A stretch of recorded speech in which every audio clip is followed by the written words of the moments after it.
Queridos, eu queria que vocês abrissem suas Bíblias no Salmo de número 116. Vamos abrir a nossa Bíblia, querida, amada, palavra do nosso Deus, no Salmo de número 116. E vamos ler o Salmo todo, com o coração reverente, com a nossa mente atenta, para a gente extrair o melhor possível nesse tempo nosso breve aqui. Salmo de número 116, a partir do verso 1, a Bíblia diz assim: Eu amo o Senhor porque Ele me ouviu quando lhe fiz a minha súplica. Ele inclinou os seus ouvidos para mim. Eu invocarei toda a minha vida. As cordas da morte me envolveram, as angústias do Sheol vieram sobre mim, a aflição e tristeza me dominaram. Então clamei pelo nome do Senhor. Livra-me, Senhor. O Senhor é misericordioso e justo, o nosso Deus é compassivo. O Senhor protege os simples. Quando eu já estava sem forças, Ele me salvou. Retorne ao seu descanso a minha alma, porque o Senhor tem sido bom para você. Pois tu me livraste da morte e livraste os meus olhos das lágrimas e os meus pés de tropeçar, para que eu pudesse andar diante do Senhor na terra dos viventes. Eu criei, ainda que tenha dito, estou muito aflito. Em pânico eu disse, ninguém merece confiança. Como posso retribuir ao Senhor toda a sua bondade para comigo? Erguerei o cálice da salvação e invocarei o nome do Senhor. Cumprirei para com o Senhor os meus votos na presença de todo o seu povo. O Senhor vê com pesar a morte dos seus fiéis. Senhor, sou teu servo, sim, sou teu servo, filho da tua serva. Livraste-me das minhas correntes. Oferecerei a ti um sacrifício de gratidão e invocarei o nome do Senhor. Cumprirei para com o Senhor os meus votos e na presença de todo o seu povo, nos pátios da casa do Senhor, no seu interior, ó Jerusalém. Aleluia. Vamos orar. Senhor, que salmo maravilhoso, que texto incrível, poderoso, capaz de ressuscitar qualquer alma quebrada, abatida, desfalecida. Agora te pedimos a tua bênção sobre esse encontro, a tua bênção sobre tudo o que está sendo feito aqui. Existe no nosso coração uma grande expectativa de ouvir a tua voz, de maneira que o nosso coração seja confortado, estimulado. E existe também, Senhor, uma expectativa minha imensa de que o Senhor me use, que o Senhor me coloque em suas mãos e que o Senhor ponha a minha palavra dentro do teu caminho, que o Senhor ponha o meu coração junto do teu e que o Senhor me guie como um bom pastor para que eu possa andar corretamente, ó Deus, nesse culto aqui, entregando ao teu povo a tua palavra. A tua palavra é que nos alimenta, a tua palavra é que nos sustenta, a tua palavra é a nossa esperança. É por causa da tua palavra que podemos dizer, aquieta-te, ó minha alma, volta para o teu sossego. Em nome de Jesus te agradecemos. E que não só saibamos que é a tua palavra, que a gente sinta que é a tua voz falando ao nosso coração nesse momento. Em nome de Jesus. Amém. Amém. Queridos, o Salmo de número 116 está inserido num contexto de gratidão. Esse salmo foi escrito por uma pessoa agradecida, por uma pessoa como nós, sofrida. O Salmo 116 foi escrito por uma pessoa que viveu problemas como nós vivemos os nossos problemas. Evidentemente que numa cultura diferente, com tecnologia muito inferior, com uma vida muito precária em vários sentidos, porém com a mesma humanidade. É impressionante ver que o nosso século XX, por exemplo, marcado por uma acentuada revolução tecnológica, uma mudança violenta por causa da internet, como isso mexeu com a nossa vida, e mesmo com toda essa evolução ao longo dos anos, criação de vacinas, antibiótico, etc., o homem continua o mesmo. O homem continua exatamente igual, com as mesmas angústias, com as mesmas fraquezas, com as mesmas virtudes. E agora, quando a gente olha para o Salmo 116, a gente encontra alguém que viveu problemas como nós vivemos. Aqui você lê, a minha alma estava destruída, eu estava prostrado, quase desfaleci, o Senhor ouviu-me na minha angústia. Todas essas coisas são muito comuns para nós. E o que é maravilhoso é que esse Salmo se encerra, se coloca no final uma palavra de gratidão, confiança. Mesmo os salmos mais difíceis, mesmo os salmos onde o autor se expõe com uma alma bastante aborrecida, mesmo os salmos que são ousados, por assim dizer, que olham para o céu e reclamam com franqueza, mesmo esses salmos têm sempre uma nota de gratidão, tem sempre uma nota de confiança, tem sempre um apesar, tem sempre algo apontando para a confiança em Deus. E esse salmo, ele mostra um salmista abatido, quebrado, doído, mas mostra também um salmista que passou por tudo aquilo, que superou aquilo tudo e atribui a Deus essa vitória. Essa é a grande questão dos salmos. Deus é o centro de tudo. Nós temos homens grandiosos como Davi escrevendo esse salmo. Nós temos homens grandiosos como Moisés escrevendo salmos, nós temos homens importantes como Asaf escrevendo salmos, nós temos homens gloriosos como Salomão escrevendo salmos, mas nenhum desses homens se coloca na posição mais importante que de Deus. Deus é o centro, aliás, não só dos salmos, é o centro da Bíblia, e toda a Bíblia aponta para um centro maior que é Jesus Cristo. Tudo na Bíblia aponta para o nosso Salvador. E agora esse salmo gira em torno não do sofrimento do salmista. Os sofrimentos são mencionados, os sofrimentos são colocados, mas o centro de tudo é esse Deus que acompanha esse salmista em meio ao seu sofrimento. Então estamos lendo um salmo de alguém que passou pelo problema e escreveu alguma coisa, e no caso uma música. Cada salmo é uma canção. Isso aqui é um saltério, é como se tivesse aqui um inário em nossas mãos. Não é como não, isso aqui é um inário. Então, inclusive a igreja primitiva, a primeira igreja, a igreja dos inícios, logo depois dos apóstolos, eles faziam louvores nos cultos cantando os salmos. Então, o louvor dos primeiros pais, que são chamados de pais apostólicos, são os descendentes dos apóstolos, eles conduziam os cultos da igreja lendo os salmos, mas em canto. E agora, queridos, essa música linda mostra um homem agradecido, uma pessoa pacificada. O verso de número 7 diz uma coisa linda: retorne ao seu descanso a minha alma, porque o Senhor tem sido bom para você. Aqui é um diálogo interno, a oração é uma palavra para fora. Ele está dizendo: amo o Senhor porque Ele me ouviu, amo o Senhor porque Ele me atendeu, amo o Senhor por isso, por isso, por isso. Aí de repente, no meio da oração, ele diz assim: retorna para o teu descanso, volta para o teu lugar, porque há razão para você ficar em paz. Por quê? Porque o Senhor tem sido bom, porque o Senhor tem se compadecido de você. O Senhor tem sido, Ele não apenas foi, Ele continua sendo. Quantas coisas ao longo de uma semana tira a nossa alma do trilho? Quantas coisas tiram o nosso coração do centro? De repente, do nada, vem um medo. De repente, do nada, vem uma ideia assustadora. E se isso acontecer? Está você fazendo a sua coisa, fritando o seu ovo, está você lá cuidando dos seus filhos, trocando uma fralda, está você andando na rua com o seu cachorro, no trabalho. De repente, vem uma flecha no seu coração de ansiedade e fura toda a tua fé. E o balão da esperança começa a murchar, e você começa a descer, e aquele medo toma o seu coração, e você começa a fazer construções de cenários. Se isso acontecer, o que vai ser da minha vida? Se isso se concretizar, para onde meu filho vai? Se isso acontecer, como eu vou conseguir manter meu padrão de vida? Se isso der errado, eu vou passar uma vergonha. E aí, queridos, nós vamos entrando numa jaula. E nós nos esquecemos de Deus, de tudo que Ele falou. E agora, depois de ter passado por um momento de angústia, depois de ter sido provado, depois de ter passado pelo caminho da aflição, depois de ter ralado o seu peito no chão da vida, Deus o levanta, o conduz de novo.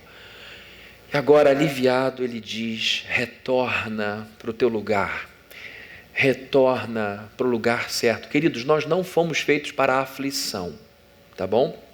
Nós temos mecanismos que apontam a existência da aflição. Mas antes da queda, Adão e Eva não tinham razão para a aflição. A aflição, a ansiedade, é fruto de um medo. O grande combustível da ansiedade é medo. Então, quanto mais medo a gente tem, mais ansioso a gente fica. Se não tem motivo para ter medo, a gente não tem muita ansiedade. Uma criança pequena não pode ser muito dada à ansiedade. A ansiedade que ela tem talvez seja de ganhar um presente. Ela falou, pai, eu quero ganhar aquilo. Mãe, não esquece da minha Calói. Não é? Os mais velhos lembram dessa campanha. Então, a única ansiedade que ela pode ter de, está chegando o dia da viagem, amanhã eu vou para o sítio de vovô, amanhã eu vou para a casa de vovó, essas coisas. Mas ela não precisa se preocupar se vai ter o que comer, se a papinha vai estar pronta ou não, se vai ter fruta ou não, porque os pais cuidam de tudo. Mas alguma coisa acontece com a gente quando a gente fica mais velho, que a gente esquece do nosso Pai Celestial e começa a se preocupar com um monte de coisa. E aí o nosso coração sai do eixo. Adão e Eva não tinham razão para ficarem preocupados, porque eles sabiam que estavam na presença de Deus. A Bíblia diz que no fim do dia, na viração do dia, eles andavam juntos e conversavam. É uma maneira de dizer que eles tinham regularmente, diariamente, um encontro com Deus. Viviam na presença de Deus. A partir do momento da queda entra medo, assassinato, ansiedade e angústia. Então a Bíblia existe também para trazer o nosso coração para mais perto do Éden, para mais perto do paraíso, para mais perto daquele lugar onde Deus está. Deixa eu dizer para você, Éden, paraíso, tem pouco a ver com o contexto físico. O paraíso não tem tanto a ver com árvores lindas e grama cortadinha. O paraíso tem a ver com a presença plena de Deus. Até o inferno, quando está cheio de Deus, é um paraíso, não é? O que é o céu sem Deus? O que é vida? Jesus falou, qual é a validade de se ganhar o mundo inteiro e perder a alma? A alma que se perde é a alma que se desconecta de Deus. É a alma que se desconecta do seu propósito. E agora esse salmista está vendo Deus atuando, cuidando dele, e ele diz, volta para o teu repouso. A Bíblia se refere ao paraíso, ao nosso tempo no céu, na glória, como Shabá, que significa sábado, que significa descanso.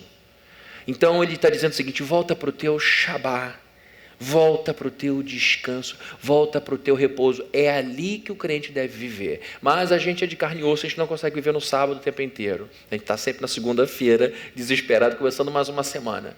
Mas o lugar para o qual eu e você fomos criados é o Shabá.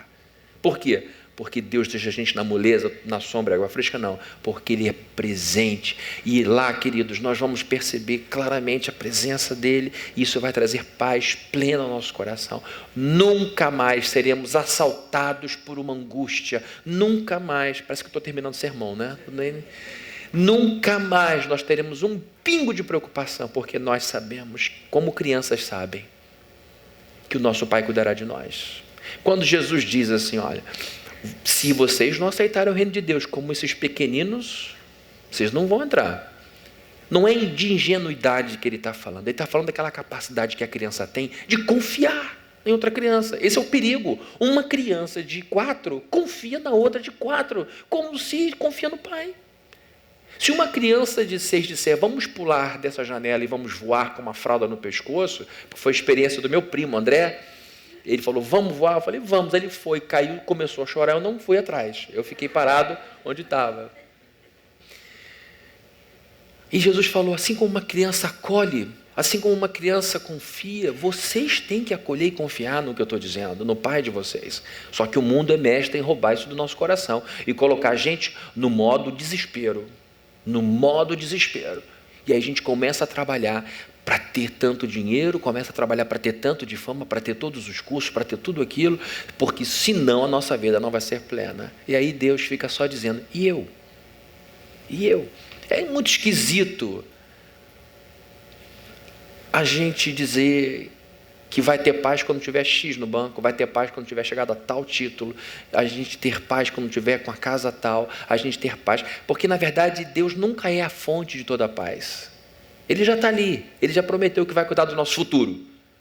Mesmo assim a gente continua inseguro. Por quê? Porque Deus não é realmente, no fundo, a gente sabe que Ele não é tão garantidor da nossa paz assim. É uma vergonha, um testemunho nosso, porque se nós soubéssemos o que Jesus sabia, se nós sentíssemos o que Jesus sentia, estaremos tranquilos. Estaremos tranquilos. Mas vamos voltar aqui para o nosso texto. Aqui então o texto está escrito por um homem feliz, agradecido, por uma pessoa que venceu suas tribulações, por alguém que tinha sua alma pacificada, e por causa disso ele começa o salmo dizendo o quê? Como é que ele começa o salmo? Pode projetar? Eu amo. Eu amo. eu amo. Não existe sentimento mais poderoso que amor. Não existe, nem o ódio. Que, aliás, o contrário de amor não é ódio. É o quê? Indiferença. Porque amor é cuidado, amor é interesse. Então, quando a gente fala de amor, a gente está falando do sentimento mais poderoso que a humanidade pode ter. É por causa do amor que pessoas se doam, é por causa do amor que as pessoas se entregam, é por causa do amor que as pessoas sofrem, é por causa do amor que um ser humano se coloca em segundo lugar. Então ele começa, depois de tudo que viveu na presença de Deus, ele começa o salmo dizendo: eu amo o Senhor, Jeová, o Deus que não muda.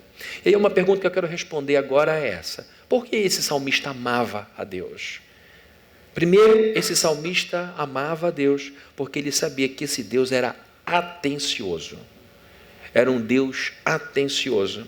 O verso de número 1 diz o seguinte: eu amo o Senhor porque Ele me ouviu quando lhe fiz a minha súplica. Ele inclinou os seus ouvidos para mim. Eu o invocarei toda a minha vida. Aqui está um sujeito com urgência. Aqui está um sujeito em desespero. Aqui está alguém dizendo o seguinte: no momento da minha aflição, no momento da minha angústia, eu fiz um pedido. Não é só um pedido, não, é uma súplica. E a pior coisa que tem é você em sofrimento clamar e ninguém ouvir, mesmo estando próximo. É a pessoa desatenta, é a pessoa desorientada. Você está aqui com ela, mas ela não está ali com você. A Bíblia diz que esse homem tem grande amor por Deus, porque Deus o ouviu. E ele continua no verso 2 dizendo: inclinou os seus ouvidos para mim. Quando a gente estuda Deus, a gente sabe que não tem forma física, porque isso o limitaria. Mas os salmos e outros textos apresentam a Deus com pernas, com pés. A terra é o escabelo, a terra é o tapete, é o capacho, por assim dizer, de seus pés. Como se Deus fosse tão imenso que colocasse a terra debaixo dos seus pés como quem coloca um tapete. Ora, se Deus não tem corpo, por que o sujeito está usando figura de um corpo para atribuir a Deus alguma coisa? Por causa de uma linguagem chamada de antropomórfica. É a imagem, a forma, morfo, do homem, antropô. É para a gente entender este ser para o qual não há paralelo. Um ser para o qual não há comparação. Como é que você vai se relacionar ou explicar alguém tão distinto? E aí eles usam figuras do corpo humano para mostrar quem Deus é. O Senhor anda pela terra. Deus não fica andando. E Deus passou por aqui agora. Tem aquela história, todo mundo fica em silêncio. Na minha época de superstição, o que a gente dizia? Passou um anjo aqui. Ó. Mas já faz 2 semanas que eu não penso assim, já está mudando. Deus não anda por aí. Deus está em todos os lugares. Mas a Bíblia faz uso dessa linguagem. Então, imaginem a cena. Está um cara desesperado. Senhor Deus, eu vou passar uma vergonha do tamanho do Brasil. Senhor Deus, vai acontecer isso, tem misericórdia. É súplica, é desespero. A Bíblia diz que o Todo-Poderoso, o Rei do Universo, para e dá toda a atenção a Ele e inclina os ouvidos. É como se algo muito grandioso, um homem muito maior, uma pessoa muito maior, parasse para ouvir e dissesse: deixa que eu estou te ouvindo. Essa é a ideia. Fala que eu te escuto, né? Eu estou te ouvindo. Inclinar com interesse. Essa é a imagem. Ele não simplesmente escreveu: Deus ouviu minha oração. Ele está dizendo o seguinte: Ele inclinou os ouvidos para mim. Ele me deu atenção. Quando a gente fala de onipresença, a gente diz que Deus está em todos os lugares. E para explicar essa presença de Deus distribuída pelo cosmos, os teólogos falam de imensidade divina, que é a capacidade que Deus tem de estar totalmente presente com todo o seu ser infinito, olha que loucura, com toda a sua atenção em cada centímetro cúbico do universo. Dessa maneira ele é capaz de entender o que o Fabrício está sentindo aqui e o que o nosso irmão Samuel está sentindo agora em Israel. E Deus não se confunde. E ele não se divide todo para poder dar conta de tudo. Ele é o mesmo aqui e lá, ele consegue manter a mão sobre tudo por causa de sua imensidade, por causa de sua capacidade de estar plenamente presente em cada centímetro cúbico do universo. Isso me dá a certeza de que ele me ouve. Isso me dá a certeza de que ele tem condição de estar comigo. Então ele diz, eu amo a Deus porque ele me deu atenção. Ele inclinou os seus ouvidos para mim. E por isso ele diz, eu invocarei toda a minha vida.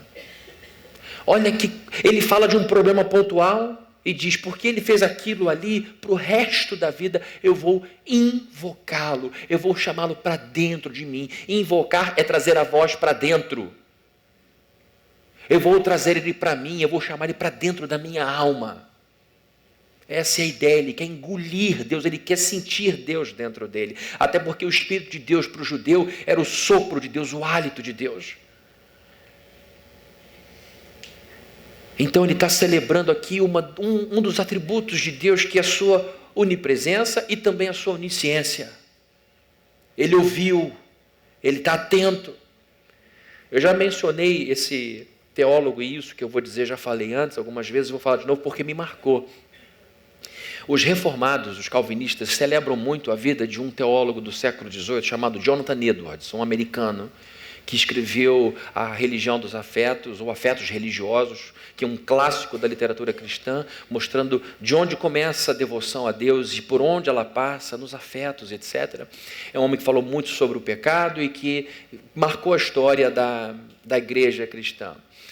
E esse homem apontou num dos seus sermões 4 razões pelas quais uma pessoa que não anda com Deus não gosta de Deus.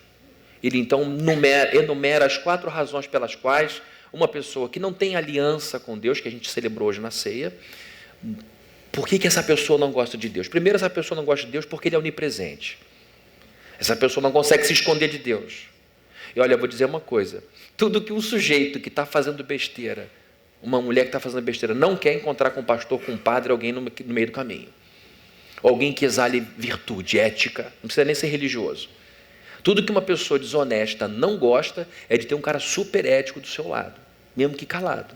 Porque é um símbolo ali do lado dele de que ele está errando, um sinal muito forte. Então ele não gosta da onipresença de Deus porque ele não consegue fazer as suas coisas sem o olhar de Deus. Ele também não gosta de Deus porque Deus é onisciente. Como eu estou falando aqui, Deus ouviu, Deus estava atento à oração desse sujeito. Então o sujeito sabe, eu estou fazendo besteira na presença de um Deus que ocupa cada canto dessa sala e ele sabe de tudo. Ele sabe. Outra razão pela qual uma pessoa que não tem aliança com Deus não gosta dele é a sua onipotência. Estou na presença de um sujeito, está aqui do lado, está vendo tudo, mas é um banana. Ele não tem força, ele não tem autoridade, não tem garra.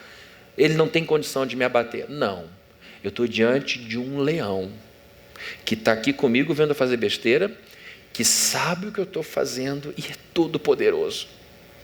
E o que é pior, a 4ª razão pela qual uma pessoa que não tem aliança com Deus não gosta de estar com Deus, é porque ele é santo. Ele é puro. Ele é a justiça perfeita. Olha a situação então, o sujeito não quer aliança com Deus porque não gosta dos 10 mandamentos. Não gosta de limitação moral. Eu vou viver de acordo com a minha cabeça. E a pessoa vai vivendo. E aí faz coisa errada e diz, ele está aqui porque ele é Deus, ele está em todos os lugares, ele está ciente do que eu estou fazendo, ele é todo poderoso e ele é o oposto disso porque ele é santo. Então, segundo Jonathan Edwards, estão aqui as 4 razões básicas pelas quais uma pessoa anda longe de Deus, não gosta dele. Agora, o mesmo Jonathan Edwards disse que as mesmas 4 virtudes são as razões pelas quais um crente gosta da presença de Deus. Jonathan Edwards diz que um crente ama a Deus porque ele está sempre presente em sua vida, mesmo nos momentos de fraqueza. A gente, quando peca, Senhor, foi mal, desculpa, não deu, mas a gente está sempre crendo que esse Deus que está próximo é um Deus de misericórdia. Se um não crente, uma pessoa que não tem aliança com Deus, detesta essa presença, nós amamos essa presença. Nós invocamos essa presença. Não só na tribulação, mas na alegria também. Outra razão pela qual a gente ama Deus na nossa vida é porque Ele é onisciente, Ele sabe de tudo, Ele conhece o nosso coração. Davi dizia assim: "Ô, sonda-me, mergulha em mim e vê se há em mim algum caminho mau." Ele estava tão preocupado com a sua santificação que ele diz: "Senhor, tem coisas que eu faço e que estão fora do meu consciente, eu não sei nem que estou te ofendendo, então me ajuda, revela-me, traz alguém para perto de mim e de alguma forma me mostra o que está te desagradando e me ajuda a andar nos teus caminhos."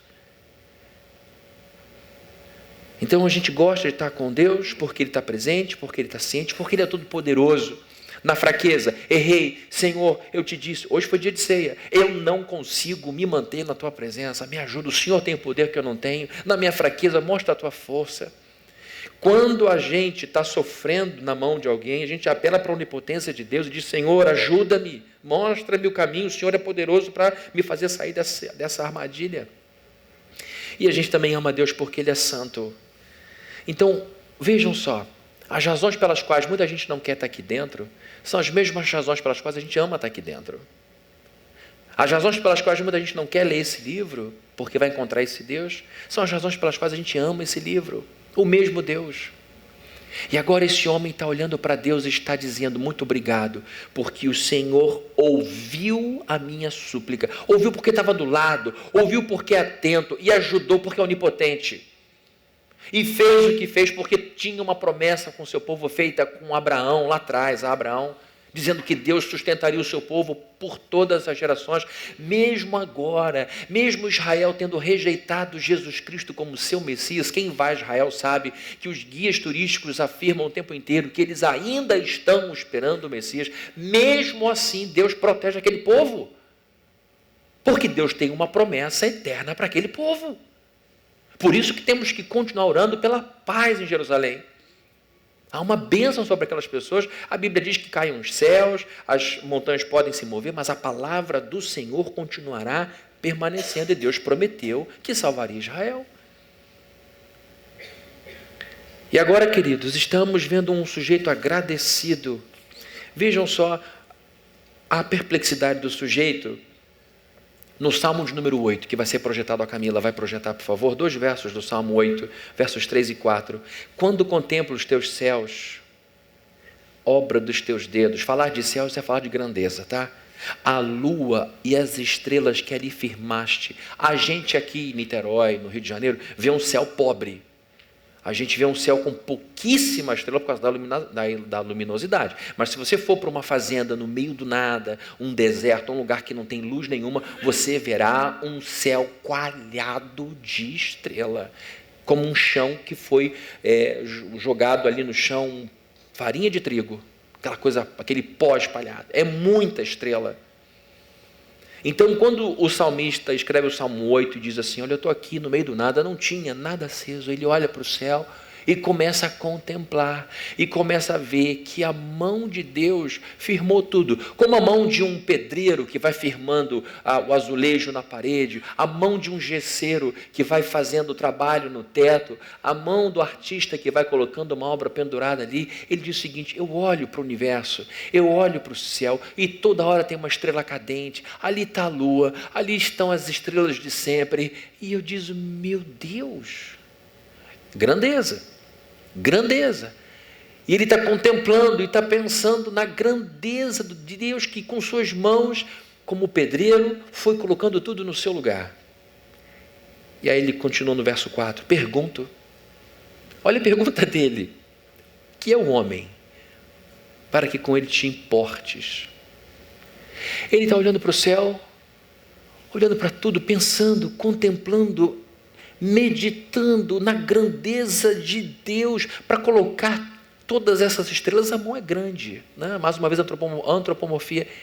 Aí ele olha para ele e diz: meu Deus, eu não sou nada, eu sou pequenininho, por que o Senhor se importa comigo? E o filho do homem, para que com ele te preocupes. Sabe como é que é vida de filho? O filho está pequenininho, com febre, preocupação. Enquanto aquela febre não cede, a gente fica preocupado. Quando a gente ama o cônjuge está numa situação difícil, a gente se preocupa com a saúde do cônjuge. Aqui está um Deus preocupado conosco. A pergunta é: o que nós temos para sermos tão importantes? Por isso é que este homem ama a Deus, porque na sua pequenez, na sua rebeldia, nos seus pecados, ele fez uma súplica. E Deus inclinou os seus ouvidos. E eu vou dizer aqui para todos nós pecadores, quando a gente está vivendo uma dor, uma angústia causada por nossos erros, e Deus inclina o ouvido e nos ajuda, o amor ganha outra dimensão, não é, gente? Porque aquele sentimento de eu não mereço mesmo, Senhor, porque eu sei que eu estou nessa enroscada, porque eu fiz por merecer. Mas como eu sou um filho que tem coragem de clamar por tua misericórdia, eu peço ao Senhor que me ajude. E aí, então você faz o quê? Promessa, faz voto. Senhor, depois dessa, não vai ter ninguém mais santo que eu na plena. Depois dessa, vou ler a Bíblia 3 vezes nesse ano. Depois dessa, nunca mais eu furo o dízimo. Depois dessa, eu vou ser aquele pai. Depois dessa, Senhor, se o Senhor me livrar, o Senhor está lá, onde? No meio da ressaca, virando. Tinha uma bandeira vermelha, não entre. Ele entrou. Tinha uma situação perigosa, a bandeira vermelha dizendo, não entre nessa situação. Eu vou. Está no meio da ressaca, no desespero. Aí você vai, bate o pé no fundo, respira um pouco, engole de novo, você diz, Senhor, tem misericórdia de mim, tal, eu prometo isso, prometo aquilo, tudo. E Deus inclina o ouvido, tira você de lá e põe você na terra de novo. Eu amo o Senhor, porque Ele me ouviu ativamente, ouviu com humildade, ouviu com gentileza. Segundo, o salmista ama a Deus porque Ele é compassivo. Então vejam, não é pouca coisa saber que Deus ouve a gente. Segundo, o salmista amava a Deus porque Ele é compassivo. Vejam comigo os versos de 3 a 6, o que é que dizem. As cordas da morte me envolveram, é como se eu estivesse sendo puxado para a morte. As angústias do Sheol, é uma palavra hebraica para simbolizar sepultura, morte, profundeza, abismo final, vieram sobre mim. Então vejam, a morte está me puxando e minha alma foi envolvida por um sentimento de afundamento. Eu fui sendo sugado para dentro. A aflição e tristeza me dominaram. Sabe quando você está triste, alguém diz, levanta aí, não tem como. Reage, para com isso que eu estou sentindo que você está me cobrando, está piorando a história. A pessoa está dominada, ela está rendida, está presa com a algema com as mãos para trás. Então, olha que lindo, clamei pelo nome Jeová. Livra-me, Senhor. Livra-me porque eu não consigo sair. Me arranca daqui. Eu fui sequestrado pela dor. Eu fui sequestrado pelo medo. Eu nem me reconheço mais. Eu estou com medo como se fosse uma criança no escuro. Livra-me. Livra-me. O Senhor é misericordioso e justo. O nosso Deus é compassivo. O Senhor protege os simples. Quando eu já estava sem forças, Ele o quê? Me salvou. Que coisa espetacular. Aqui, acho que todos nós poderíamos dizer, no momento da minha vida aconteceu isso. Eu estava aqui, só tinha isso aqui para enterrar. A vida já estava com a pá cheia de terra. Ele foi lá, segurou o problema e me arrancou. Salvação. Resgate. Por isso eu amo o Senhor. O estado de alma desse sujeito era terrível. As palavras que ele usa não têm conotação de exagero. Ele estava realmente abatido. Achava-me prostrado. Achava-me caído, quebrado. E aí, queridos, vem a parte final, a transição. Ele vai dando um relato de como ele estava. Ele vai dizendo qual era o estado dele. E a gente se encontra com ele. Olha, eu já estive aí nesse lugar, é ruim demais. Eu já passei por isso, não é mole. Peço a Deus que nunca mais me deixe voltar para lá. Só em você pensar em como foi, dá uma aflição, um gelo na barriga, uma dor no pescoço, a cabeça sente a pressão. Meu Deus, eu nunca mais quero viver aquilo. Mas ele continua dizendo que aquilo gerou uma resposta. Como é que ele responde então? Primeiro, esse salmista, em virtude do que Deus fez com ele, responde com uma decisão de viver em santidade. Vejam comigo o que dizem os versos 8 e 9.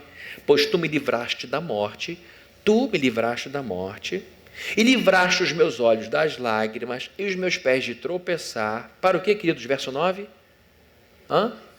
Para que eu fosse curtir a vida de qualquer maneira? Para que eu pudesse andar de qualquer forma? Para que eu pudesse andar diante de quem, queridos? Do Deus Santo. Aonde? Aqui em Niterói. A santificação é um andar correto na presença de Deus no mundo de verdade. E esse andar correto é sempre uma resposta de gratidão.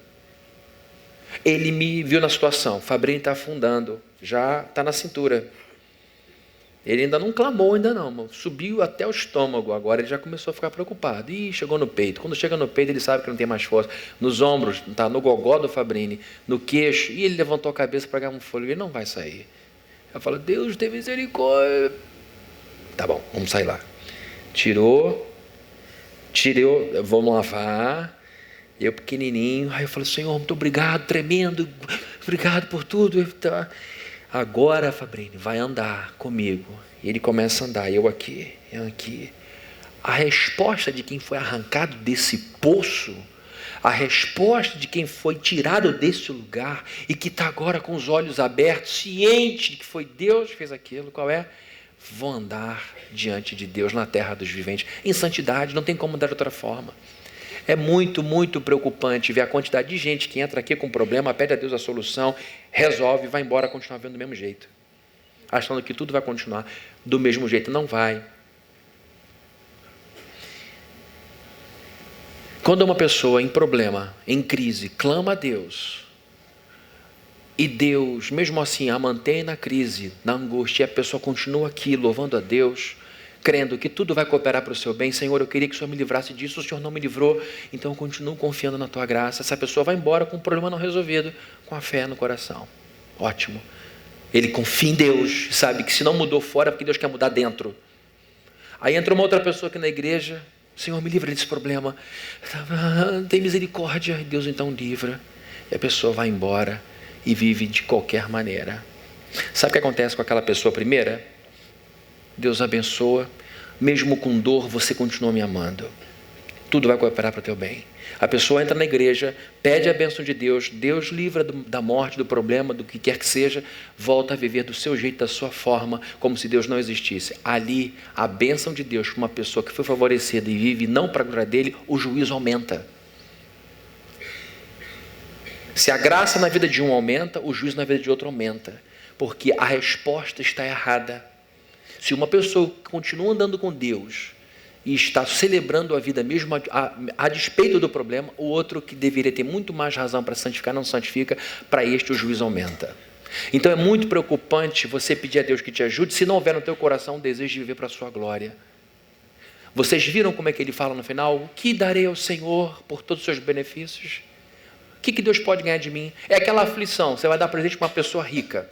O que essa pessoa pode ganhar? Eu me lembro do Alex Dias Ribeiro, um piloto de Fórmula 1, amigo do Ayrton Senna, que evangelizava o Ayrton Senna, dizendo, o que eu vou dar de aniversário para Ayrton Senna, do Brasil? Galvão Bueno deu a ele, do Brasil, o sobrenome. O que eu vou dar para Ayrton Senna? O que eu vou dar para Ayrton Senna? Alex Dias Ribeiro é pastor dos Atletas de Cristo. E ele falou, vou dar uma Bíblia. Deu uma Bíblia, e não tinha Bíblia.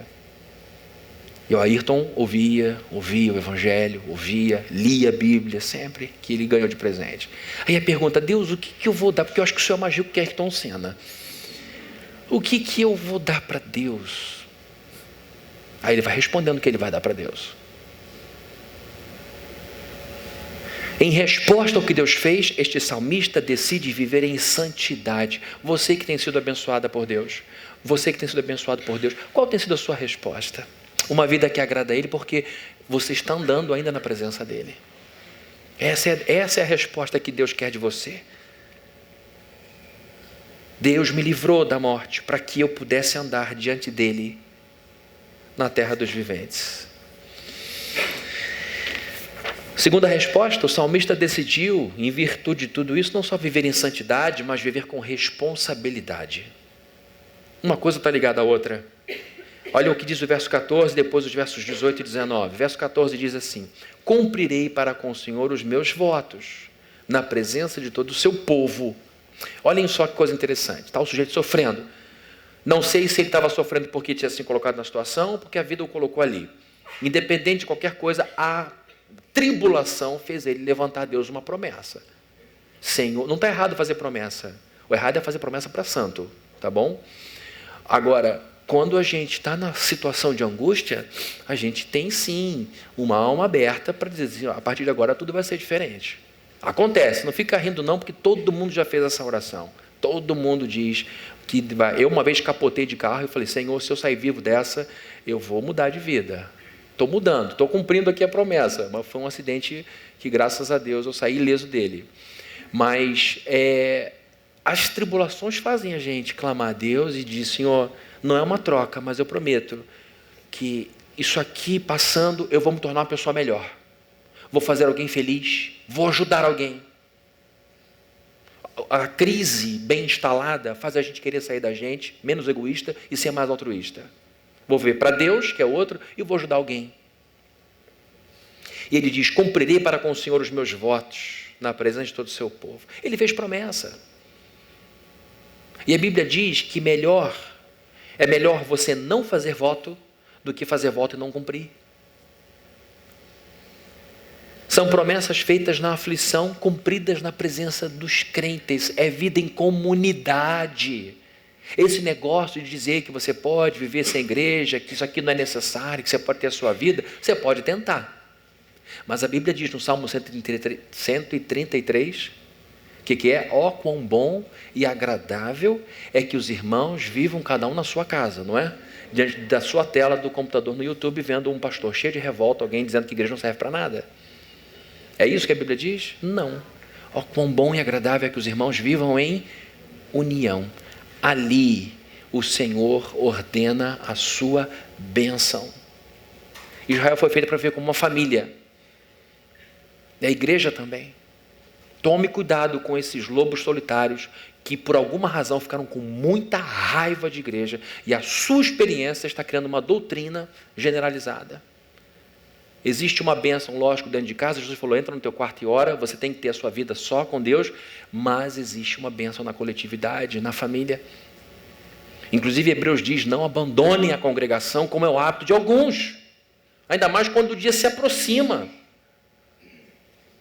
Ele diz nos versos 18 e 19, cumprirei para com o Senhor os meus votos na presença de todo o seu povo, nos pátios da casa do Senhor, no seu interior, ó Jerusalém. Queridos, a crise nos deve levar para mais comunhão com os irmãos e não para o afastamento.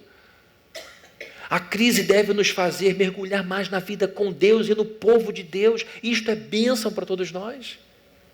E ele então diz, olha, eu agora que estou livre, saí do problema, vou viver com santidade e vou viver com responsabilidade, cumprindo o que eu prometi. Cumprindo o que eu prometi a Deus. E na presença do povo de Deus. Em último lugar, nesses 6 minutos que eu tenho para terminar, em resposta, o salmista não só vai viver com responsabilidade e santidade, mas com gratidão. Vejam o verso 12. Como posso retribuir ao Senhor toda a sua bondade para comigo? Aqui está a pergunta de alguém agradecido, farto. O que eu posso dar a Deus por todas as suas bondades? Está no plural, porque são muitas. Você sabe como Deus foi bom na sua vida pessoal. Você sabe como Deus foi bom na sua vida conjugal. Você sabe como Deus foi bom na sua vida familiar. Você sabe como Deus foi bom para você na sua vida social. Gente, quanta gente só tem vida social por causa de igreja. Eu vejo isso fartamente. Alguns jovens, algumas mulheres, alguns homens que só têm amigos na vida por causa da igreja. Algumas pessoas que por alguma razão, por muitas razões, não conseguem se conectar a ninguém aí fora. Mas aqui dentro a Bíblia diz que a gente tem que ser acolhedor com o estrangeiro. Então, quem está fora da igreja e entra, para nós é um estrangeiro. Esse é o nosso país. Então, você já é recebido com amor, com carinho, com ósculo santo, e aí a pessoa abraça. E essa pessoa então percebe que ela não precisa performar, que ela não precisa se vender, que ela não precisa viver de máscaras, porque aqui dentro existem pessoas que a amam. Sua vida social foi salva. Existe vida social. Você tem evento para isso, ninguém te chamava para festa nenhuma. Meu Deus do céu, o telefone está com problema, ninguém me chama. Já mandei trocar o chip, esse negócio não toca. É porque ninguém te queria, você não tinha o que a sociedade queria. E de repente você se vê amado, tratado, festa tudo, retiro. As pessoas chamam para um pequeno grupo. Porque Deus é bom e sabe que você queria amizade, você queria gente do teu lado e Ele te deu. Como Deus foi bom para com você na sua vida financeira. O que darei ao Senhor por toda a sua bondade, por todo o seu carinho, por todas as bênçãos dEle na minha vida? A resposta está com você. O que você sabe que Deus está esperando que você entregue? Que postura, que decisão, que movimento? É a hora de dar. Daqui a pouco vamos convidar uma nova leva de pessoas para o batismo. É a tua hora de dizer: eu vou fazer parte dessa família.